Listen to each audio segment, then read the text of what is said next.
बेहयाई के तूफान है, वो शादी हो, वो मंगनी हो, वो सालगिरह की पार्टी हो, दोस्तों की महफिल हो, और अभी एक दिन के बाद जो नया साल आएगा उसमें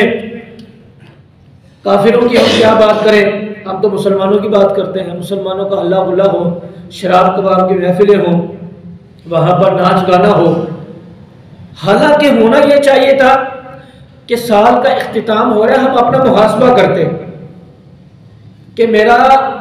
1 जनवरी से लेकर 31 दिसंबर तक मेरे अय्याम, मेरे दिन और रात कैसे गुजरे, मैं अपना मुहासबा करता। हम ये मुहासबा करते कि मेरी नमाजें भी पूरे साल में पूरी है कि नहीं है,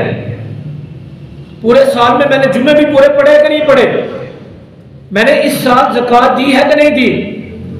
इस साल मैंने किसी का दिल तो नहीं दुखाया, मैंने नाप तोल में कमी तो नहीं की, झूठ तो नहीं बोलता रहा।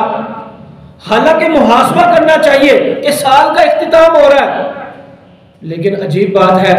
कि साल का इख्तिताम होता है पूरी दुनिया के अंदर, और इसके साथ साथ मुसलमानों के अंदर भी हल्ला गुल्ला, नाच गाने की महफिलें, मुबारकबादें दी जा रही हैं। ठीक है, मुबारकबाद आप दे रहे हैं, लेकिन थोड़ा सा गौर तफक्कुर हम कहें इस बात पर कि हमारे साल का इख्तिताम हो रहा है, हमारे दिन और रात अल्लाह उसके रसूल की नाराजगी में गुजरे हो, नमाजें ना पढ़ के गुजरे हो, तो हमें तो चैन की नींद नहीं आनी चाहिए। और फिर इसके साथ साथ यह भी बात है, सोचना यह चाहिए था मेरी तो जिंदगी का 1 साल कम हो गया, ज्यादा तो नहीं हुआ, साल कम हो गया, मेरी उम्र कम हो गई, ज्यादा नहीं बल्कि कम हुई है, सोचना मुझे ये चाहिए था।